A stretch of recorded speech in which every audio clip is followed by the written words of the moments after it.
ہم نے اس عید پہ کوشش کرنی ہے کہ ہماری گلی میں، ہمارے محلے میں، ہمارے دائیں بائیں تھوڑا سفر کریں، بچوں کو دیکھیں، سرکاری سکول سے نکلتے بچوں کو دیکھیں، مساجد مدارس سے نکلتے بچوں کو دیکھیں۔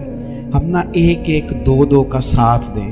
میرے پاس بیسیوں لوگ آتے ہیں، آتے تو وہ دعا کا کہنے ہیں، آتے تو صرف یہ بتانے ہیں کہ اس مشکل میں ہوں دعا کرنا، لیکن دوستوں لوگوں کی باتیں سن کے بڑی تکلیف ہوتی ہے۔ ہم کیا کسی کی مدد کر سکتے ہیں؟ ہمارے لیے تو مدارس چلانے مشکل ہیں، لیکن لوگ اذیت کا شکار ہیں، ذہنی کرب کے نیچے لوگ آ گئے، اتنی بڑی اذیتیں کھڑی کر دی گئی ہیں۔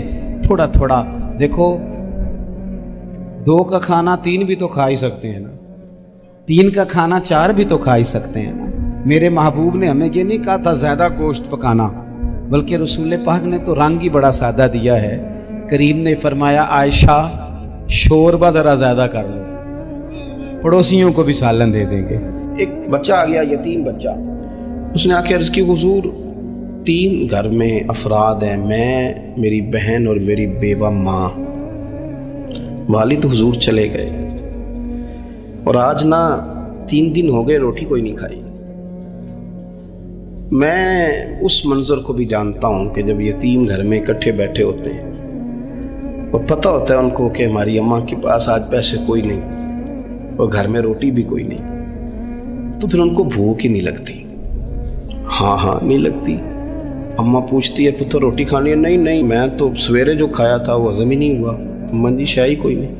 یہ پردے اس طرح کر کے بچائے جاتے ہیں، ایک دوسرے کو تسلیاں دینا، ایک دوسرے سے پیار کا بڑھ جانا، ایک دوسرے کے لیے جذبات اور طرح کے بن جانا، حکمت الہی کے تقاضے ہوتے ہیں۔ یا رسول اللہ صلی اللہ تعالی علیہ وسلم بیوہ ماں ہے، یتیم بہن ہے، 3 دن سے کھایا کچھ نہیں، قربان جائیں۔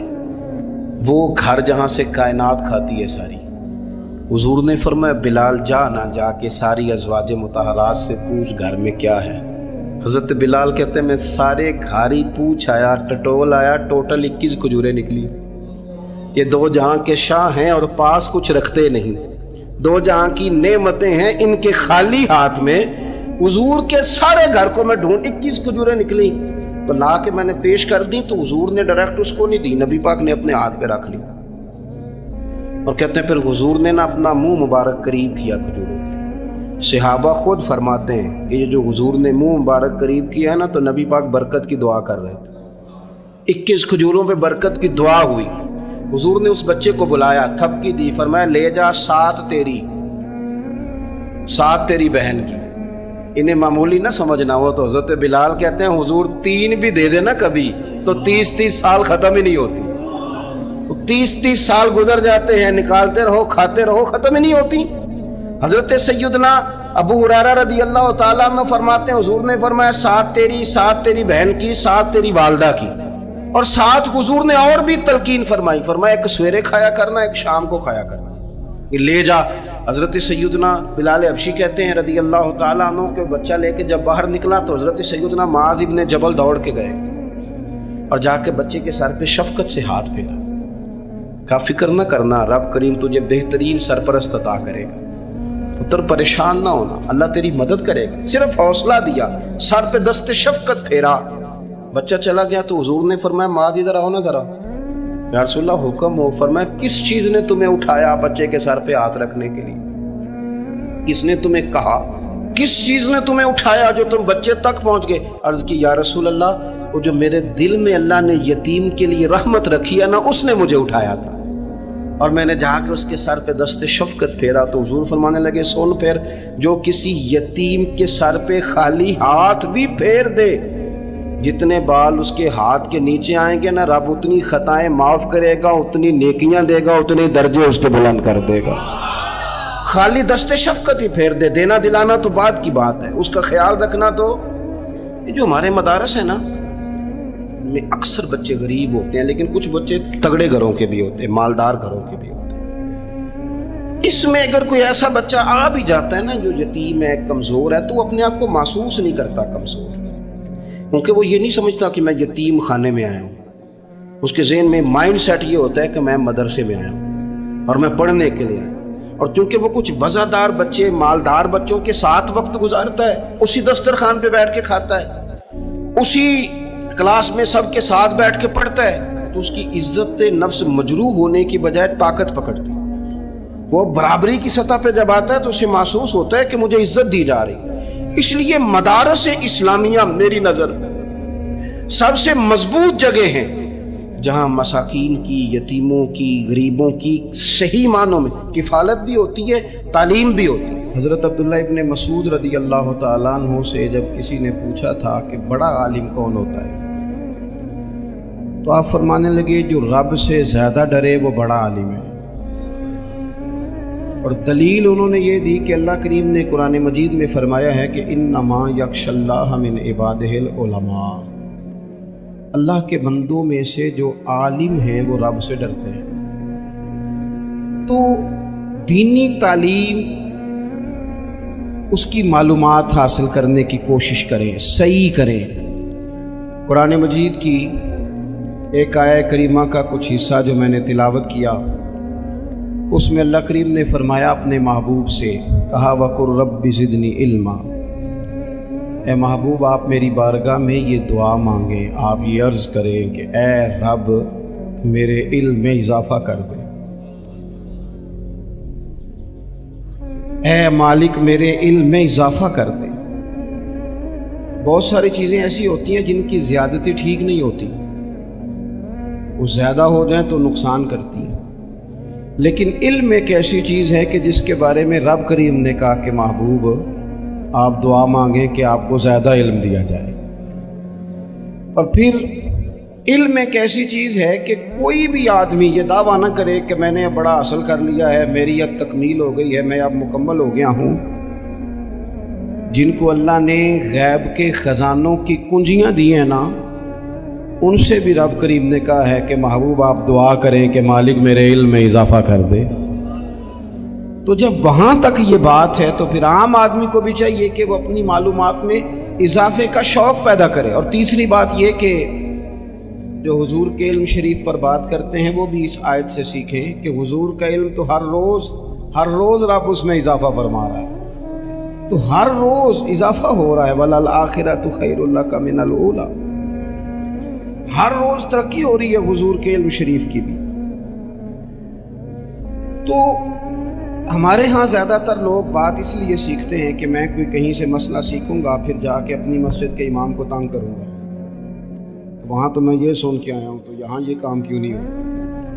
میں کوئی بات سیکھوں گا تو پھر میں اس سے بحث کا دروازہ کھولوں گا. علم کا مطلب ہی اپنے آپ کو سنوارنا ہے. معلومات حاصل کرنے کا مطلب یہ کہ آپ کے عمل میں پختگی آئے، آپ کے کردار میں پختگی آئے، آپ نے جو سیکھا ہے آپ اس کے مطابق اپنے آپ کو ڈھالیں. مسلم شریف میں موجود ہے، نبی پاک صلی اللہ علیہ وسلم نے دعا مانگی ہے، اے اللہ میں اس علم سے تیری پناہ مانگتا ہوں جو علم تو ہو پر نفع والا نہ ہو. جس بندے کے علم نے اسے نفع نہیں دیا، وہ کچھ سیکھ نہیں سکا اس سے، تو اس کا علم کسی کو کیا نفع دے گا. جب خود سے اس نے، اور صوفیہ کرام تو فرماتے ہیں کہ جو لوگ بڑی معلومات حاصل کر لیں، بڑی باتیں سیکھ لیں، پنچایت میں کسی کو بولنے نہ دے، گھر میں کسی کو بولنے نہ دے. بہت سارے لوگ تو علماء کو بھی مشورہ دیتے ہیں، بڑی باتیں کرے لیکن عمل کے لحاظ سے بندہ زیرو ہو تو اہل دل فرماتے ہیں اس کی صحبت سے بچو. اسے بڑا پتہ ہے، بڑی باتیں آتی ہیں، بڑی باتیں آتی ہیں، بڑی باتیں کرتا ہے، لیکن گفتگو کی حد تک تو بہت بڑا ہے، عمل کے معاملے میں صفر ہے. بہت سارے لوگ مسجد کے حجرے میں میٹنگ ہو رہی ہوتی ہے اور وہ لمبی لمبی دلیلیں اور مشورے دے رہے ہوتے ہیں، نماز کا ٹائم آ جائے تو اٹھ کے چلے جاتے ہیں، کہتے ہیں میں اپنے محلے کی مسیتیں پڑھ لوں. کئیوں کو کام یاد آ جاتا ہے. فرمایا کہ شخص کے پاس معلومات بڑی ہوں لیکن عمل کے معاملے میں بندہ زیرو ہو تو اسے بچنا کیوں؟ اس لیے کہ اگر پڑھا لکھا آدمی بے عمل ہونا تو وہ اپنی بے عملی پر بھی دلیلیں پیش کرتا ہے. وہ کہتا ہے میں یہ کام نہیں کرتا تو یہ میرے پاس دلیل ہے. وہ تو بے عملی کو بھی مزین کر دے گا معاذ. تو دینی تعلیم ایک تو حاصل اس لیے کریں کہ ہم نے اپنے آپ کو سنوارنا ہے، اور دوسرا علم کا شوق طبیعت میں ہو. دیکھیں نا، اللہ کے حبیب صلی اللہ علیہ وسلم نے فرمایا ہے کہ جو علم کے راستے پہ چل پڑا وہ جنت کے راستے پہ چل پڑا ہے۔ جمعوں میں، محفلوں میں کانوں کے ذائقے کے لیے نہ آئیں، اس لیے آئیں کہ میرے علم میں، میرے عمل میں یہ کوئی اضافے کی بات بنے گی، میں کوئی نصیحت حاصل کروں گا تو میرے دل کا زنگ اترے گا۔ ہمارے ہاں یہاں لوگ مزے کے لیے آتے ہیں اور آج کل لوگ فوٹو کے لیے آتے ہیں۔ ان دو کاموں سے نکل کر خالص اصلاح کی نیت سے علم کا شوق ہمارے ہاں تیزی سے ایک حرکت کی گئی، علماء کا وقار خراب کیا گیا اور لوگوں کو دینی علوم سے دور کیا گیا، اور اس میں بعض بیچارے واعظین اور خطباء نے بھی کردار ادا کیا جب جعلی پیر کی تعریفیں کھول کے کی، اور اسے پتہ نہیں کہاں تک یہ اسٹیج ہوتے ہیں نا، ان میں کوئی بندہ اچھا لگے بھی تو اس کے لیے دعا کرنی چاہیے، تعریفیں نہیں کرنی چاہیے۔ تعریفیں اس کا کوئی فائدہ نہیں ہے، اس بندے کو تو دعا کا فائدہ ہے، اگر آپ کو اچھا لگ رہا ہے تو اسے دعا دے، اس سے زیادہ کچھ نہیں کرے۔ اور ہمارے ہاں جناب وہ نقیب محفل بیچارے کی شامت آ جاتی ہے اگر تعریفیں تھوڑی کرے تو کہتے ہیں انہوں تو نام ہی نہیں لینا ہوتا، بھائی اس کے نام لینے سے آپ کا قد اونچا ہوتا ہے۔ تو علم اور عالم ان دونوں چیزوں سے قوم کو دور کیا گیا، دینی تعلیمات کا فقدان ہے۔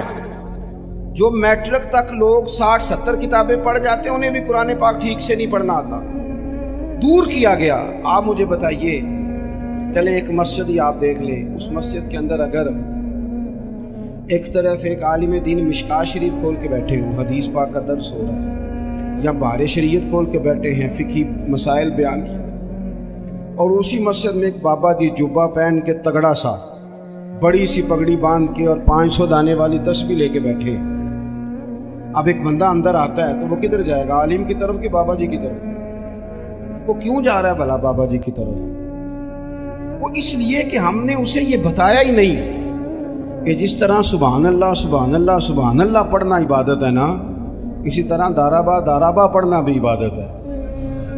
اسے ہم نے بتایا نہیں کہ جب تک علم کے راستے میں رہنا بھی عبادت ہے، جب تک اسے یہ سمجھ نہیں نہ آئے گی کہ جس طرح وظائف کی کتاب پڑھنا عبادت ہے اسی طرح مشکاہ شریف پڑھنا بھی عبادت ہے، حدیث بخاری کا درس لینا بھی عبادت ہے، مسلم شریف کی احادیث پر اپنے اساتذہ سے بیٹھ کر دروس پانا بھی عبادت ہے۔ جب تک یہ پورا مزاج دیکھیں نا، نبی پاک صلی اللہ علیہ وسلم نے فرمایا رات کی ایک گھڑی بھر دین سیکھ لینا ساری رات نفل پڑھنے سے بہتر ہے۔